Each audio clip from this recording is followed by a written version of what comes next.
I'm honored to present Jacquelyn Porter. She's the whole reason I'm here, by the way. Without her reaching out on Facebook when I had a very short membership in 2009 of, I think it was 3 months and a day and 12 hours and 14 minutes. She reached out and basically said, I saw that you mentioned Walter Russell in your exploration of consciousness series. Did you know they have a homecoming every year where Russell students get together? And I was like, wow, that's pretty interesting. So Lori and I made that trek. And of course, none of this would also have been possible without my lovely significant other, wherever she's hiding. So thank you, Lori, for that. And anyways, Jacquelyn Porter, instrumental in just getting me to make the trek here. And that's what started the relationships that eventually led to where I'm at today. Jacquelyn Porter has been a longtime Russell student since meeting her husband, Jim. She's a numerologist, energy worker, reflexologist, and has been involved in family constellations over the past 8 years, investigating the patterns in ancestral lineages. She is also on, of course, the Alumni Committee of the USP. Guys, give a big warm welcome for Jacquelyn Porter. So I'm going to kind of tell you a story, and while that's happening, if you would take a card and a pencil, unless you already have one, that's fine, but take a card anyway, my contact information's on. So I'd like to tell you how I kind of got involved with numerology. My husband, Jim, before he met me, was, of course, at the Swananoa with Leo. And one day, she came up to him and handed him a book. And it was actually a book like this. It's not her original book. It's kind of in pieces, sorry. But, and said to him, this is the best numerology book out there. Of course, he's like, what am I going to do with a numerology book? It just was not his interest. So when we met, he had, you know, he's known to be a book hoarder and had an array of books that I was just fascinated with. So I'm going through the shelf and I'm looking, and I see this numerology book, and it's like, what's numerology? So I pulled the book off and I'm looking at it, and I'm just so fascinated with it. And I said, where did you get this? And he told me the story, which it made an even more impact after he had introduced me to Leo. So, you know, kind of take it as gospel. I know you shouldn't do that, but anyway. So, in the Russell teachings, it's if you can count from 0 to 9, you can master the secrets of the universe.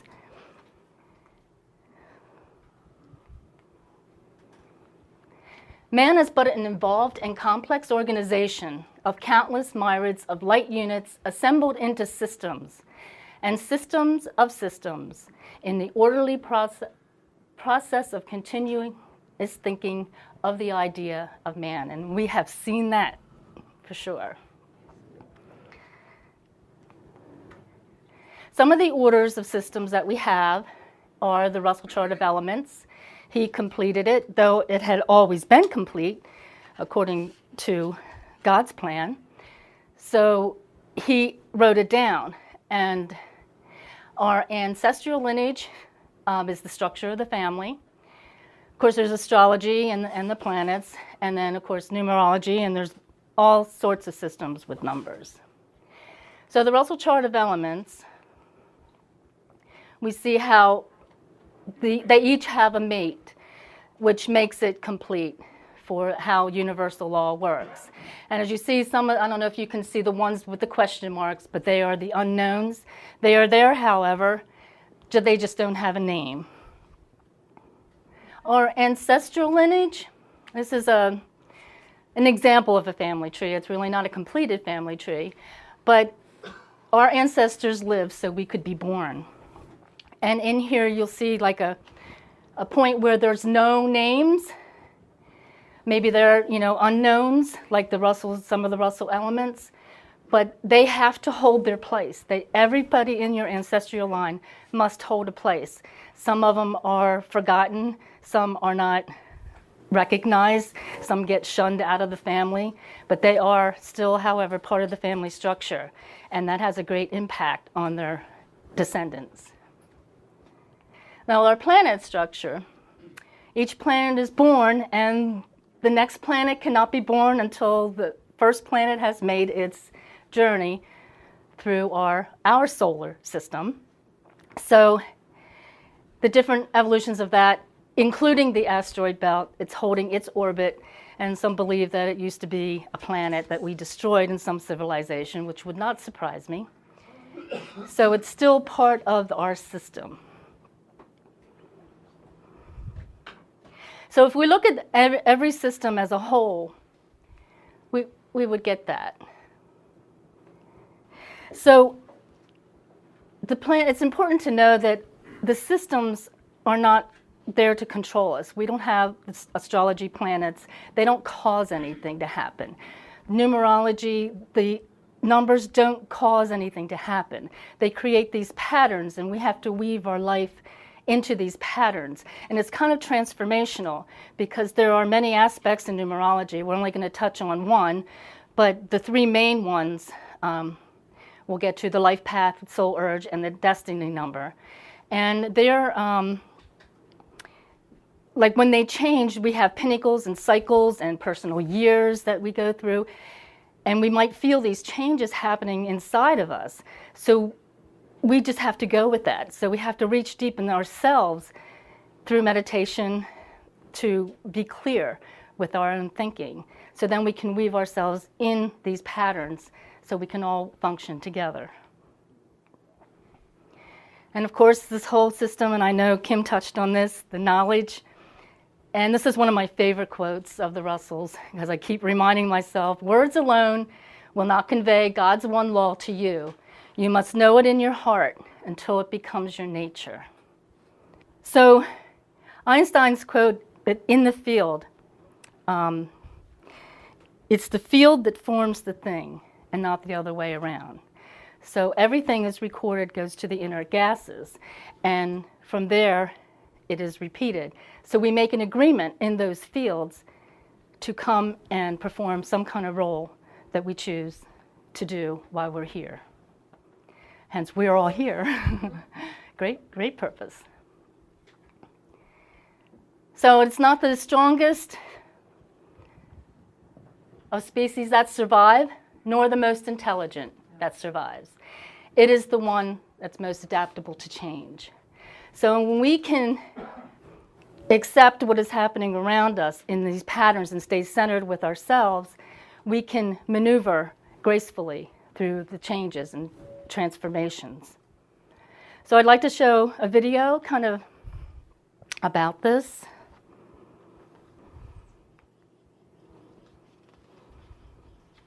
Many of you have probably seen this before.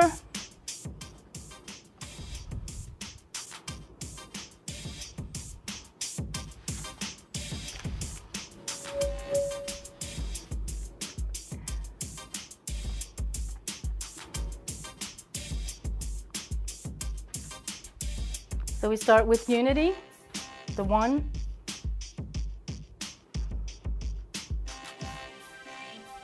Now desire, here we go. So if we can step out of our own individual patterns and look at the beautiful ballet of physical expressions, we can more clearly see. Though there is an illusion of separation, but everything is actually moving together. And one pattern cannot begin until one is complete. As you can see how this maneuvers into many different patterns.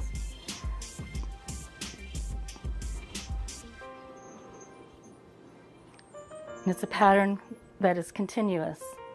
Each inhalation and exhalation in accordance to universal law.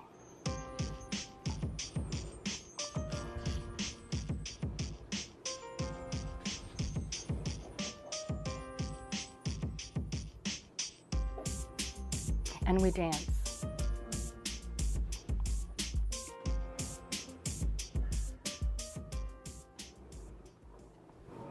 Okay, if you would all please write your birth date. And what we're going to do is add the month, the day, and the year of your birth, and reduce it to a single digit. 4 numbers in a year? Yes, you can take, like, if you're like 1960, just 1, 9, and 6. And you can reduce the year to a single digit to help the addition process. If you were 11 or a 22, just keep that in mind. You can reduce it to a single digit for addition purposes, but keep in mind that those two are master numbers. This is an example of Leo's birth date and Walter's birth date. As you see, the 5, 1 and 9 is 10, which is 1, and then 1871, which is an 8. And these are cycles. We won't get into that today, but these are cycles, and you do additions with these, which give you your pinnacles, which last 9 years. First one lasts between 28 and 35 years. The second one for 9 years, the third one for 9 years, and the last one for the ready. So is everybody ready? Why did you add the 22? You can just keep in mind that it's a 22. Okay, the life path is the sum of your birth date, as you did, and this is what we came here to do, and these are our opportunities. The soul urge, and you might keep in mind, this is your vowels of your name. They describe your innermost desire, and your expression number is your total name given at birth, and it describes the way you express yourself in the world. So you can keep that in mind when we're going through the numbers, but you'd have to do the calculations to determine what number that is. Number one is the individual. They're very independent, and they have a lot of fire. They're a fire number. They want to. They're kind of aggressive in pathing their way. Usually they're inventors or carving new paths in spirituality, doing alternative things to pioneer new information to the world. It's ruled by the sun, and its note is C. Number 2, this is the partnership number. We had the single one who was standing alone, basically. And then 2, they come and they partner. So 2s are the cooperative people, the ones who are the best diplomats, peacemakers, little go-between. They're very worker bees. They like to follow someone else's plan and work it. And they're more inward, and they flow like the water. And their planet is the moon. Their note is D. Their color is orange also. They kind of follow the chakra numbers or colors, but they are concerned with their own emotions and reactions, because if they know who they are and how they emotionally react, they can go to another and have compassion and understand where they're coming from. Number 3 is the Trinity, and they're ruled by Venus, and they are also fire. They are the social bugs. They're very creative. They have to have some form of self-creation in art forms, singing, dancing, words. They're especially good with words. And they're, they bring beauty to our world. Number 4. 4 is the square. They are contained within themselves. They are also the worker bees, and they make good accountants, and they're very, detail-oriented, and they're the builders. And if you have 4 in your name or as a life path, you have to build from the foundation up. You don't need to take any shortcuts because it'll just fall. So build slowly and surely, and they have patient endurance. They're very patient, generally. Patient, depends if there's other numbers in there that whack it all out there. But they're the world of form. So then the 5 comes along, decides, I want more. So it opens up the door and expands. So these are people that need to have freedom, and they have, they're very versatile. They like to have many irons in the fire, and sometimes, especially if it's a challenge number, they can tend to be too versatile, and they'll have too many because they can't handle everything. Of course, if you're Dr. Russell, who was a 5, he did his 2-hour thing so he could handle just about everything. So that's good advice, I think, from Dr. Russell, to do everything if you want to get a lot done, your 2-hour period of work. Understanding, like, they're air. They're your salespeople. They're their publicity agents, and they like to promote even themselves. Number 6 is a dual number. They are earth and they are also air. As earth, they like to bring beauty and harmony to their family environment. They care very much. They want to care for their needs and their wants, and they're very service-oriented. They make adjustments. So the family, whatever's going on in the family, they always try to bring adjustments and bring, satisfaction to their needs. As air, they extend that into the community. As you know, through the Russells, that it takes 6 cones to make a cube. It's just they're separating this to show the difference of the action and the containment. Ruled by Jupiter, its note is A. 7 is the perfectionist. They have such keen mental analysis that they're very inward. So they take all that they have and they analyze it, and then they pick it and they pick pieces and they perfect everything. And they are the quiet types. So, but there's a lot going on inside. They're very mental. And they're water, and they flow between the two, making a passage of ideas and thoughts and accumulated wisdom valuable to those who come and seek it.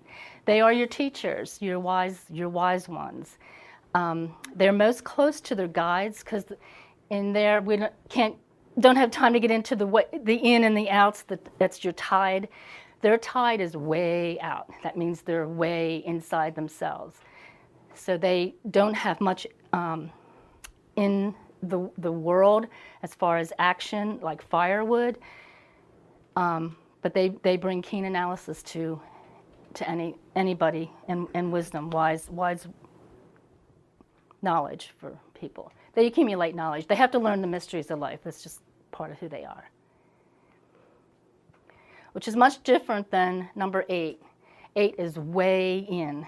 They are not too concerned with the spiritual realm, other than, getting information that would help them with as above, so below.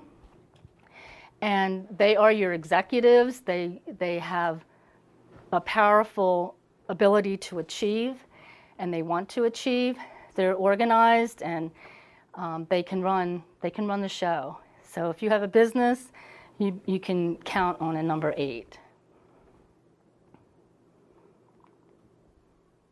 Which brings us to the totality of all the numbers, and that's number 9. 9 is the humanitarian. They belong to the world. So if anyone even has any children that are 9s, just let them go. They can't really have too much of a, they want to go out and save the world. They kind of have a feeling of a purpose. They need a purpose. So, but in this, that only through the father, mother, son principle can this power reach the world. So you have the 3 and the 6, which would be the mother and father, the triangle within the triangle. So the center is always centered by 9. Then we have the master numbers, 11. That's the inspired number. They're spiritually inspired. They're visionary. They have tons of ideas that they like to share. You'll find a lot of these people can become famous, in this. In 11, it could appear as a pinnacle, a cycle, and as the life path. Master numbers are kind of difficult to live by, because they're like a higher vibratory frequency that doesn't really work in, you would have these ideas and you go into a workforce where they're all in a different arena where they're sharing their ideas. Like, well, you're full of crap, it's not going to work, or this is that. But if they can inspire people with ideas that someone can take, like a 22, can see that inspiration and bring it into form. And they're not so much into the spiritual realm either, because they just work direct.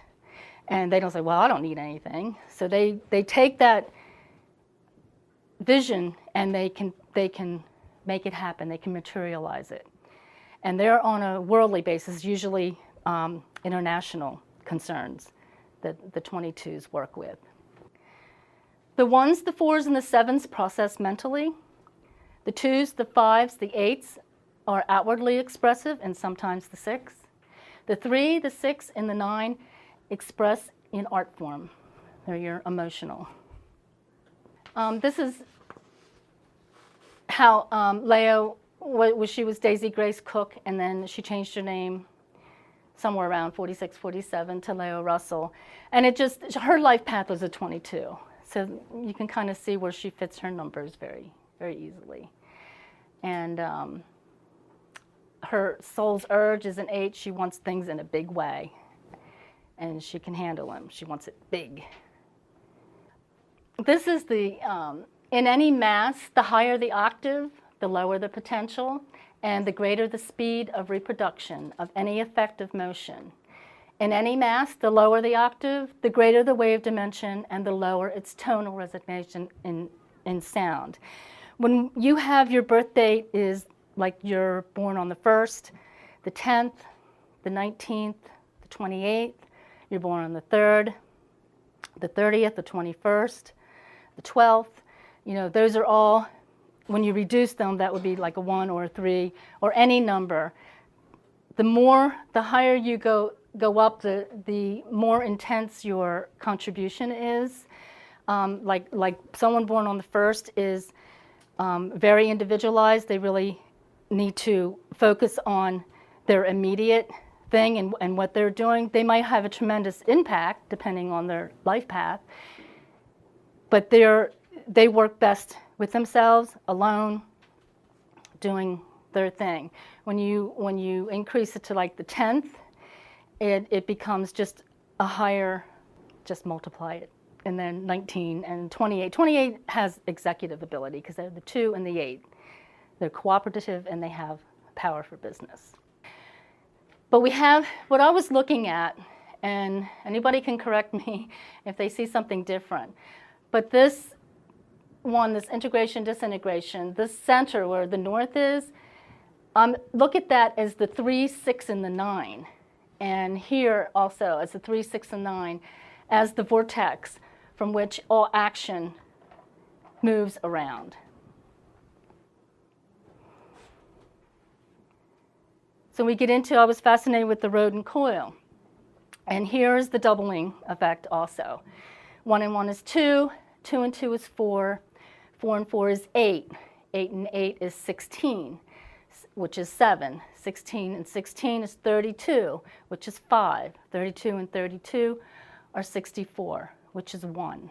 And it keeps repeating. You can keep going up by doubling that. So you get this flow of energy, but if you notice, it all runs around the 3, 6, and the 9. 3 plus 3 is 6. 6 plus 6 is 12 is 3. 12 and 12 is 24, which is 6. 6 plus 3 is 9. So they are all in that together. So then I decided to put the mental analysis, or the processing mentally. So I put the 1, connected the 1, the 4, and the 7, and put the 2, the 5, and the 8, which are outwardly expressive, and of course the 3, 6, and 9, which is your emotionally artistic expression. So it gave me that pattern, of course 0 in the middle, and I just found that fascinating.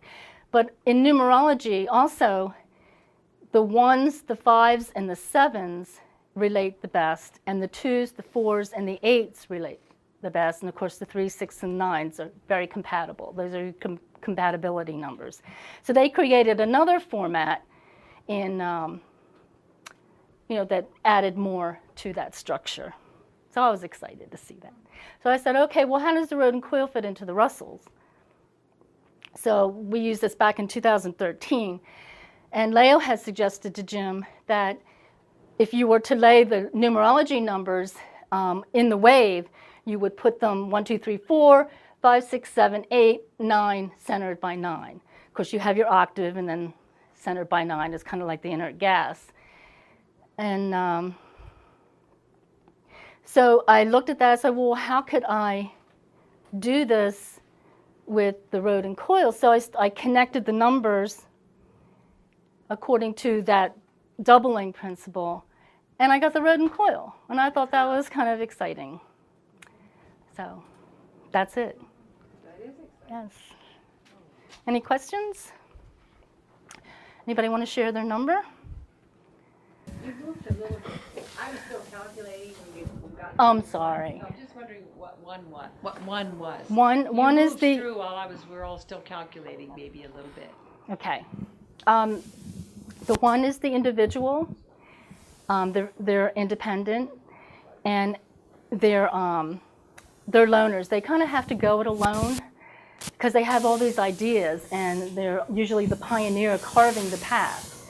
And it's hard to find somebody to work with you unless you have a set plan, and then you can hire a 2 or a 4 to implement the ideas, and an 8 to run the show. But you are the idea person, so not too much in partnership. Jackie, thanks a lot for the explanation. My question is that we sometimes, we change our name, like Leo did. You know, if we were married, divorced, Right. divorced, do we go with the current name that we are currently using? You will have some kind of, you can work with that pattern that's created by the name any way you want. But your heart's desire, which are the vowels of your name, and your expression number in your name given at birth, that's always going to be your blueprint to access. But like women are the only ones that change their name. So, you know. That's why you guys are so complicated.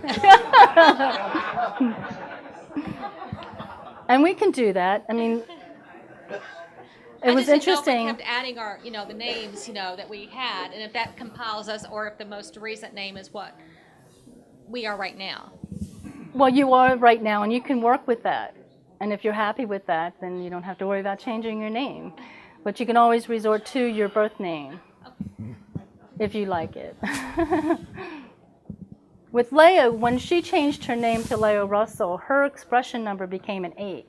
So her original soul urge number was an 8. So she had no problem expressing her heart's desire. And it works well with the 22, because the 22 is kind of a 4. When you reduce it, it's just a higher expression of a 4. Could you tell me again the birth date and the vowels and then the whole name, or what aspects? The life path is? Life path is your birth date. Birth date. The soul's urge is the vowels of your name. And the whole name is? Whole name is your expression, a destiny number. It's called different things. So I was 22, 11, 7. Okay, how did you calculate the numbers, the letters? How did I? Yeah, because each letter has a value, a number 1 to 26? value. It is 1 to 26. That's how I did it. Okay. Cool. Well, we can get into that later if you'd like. Cool. Any other questions? Okay. Thank you very much for listening. Appreciate it.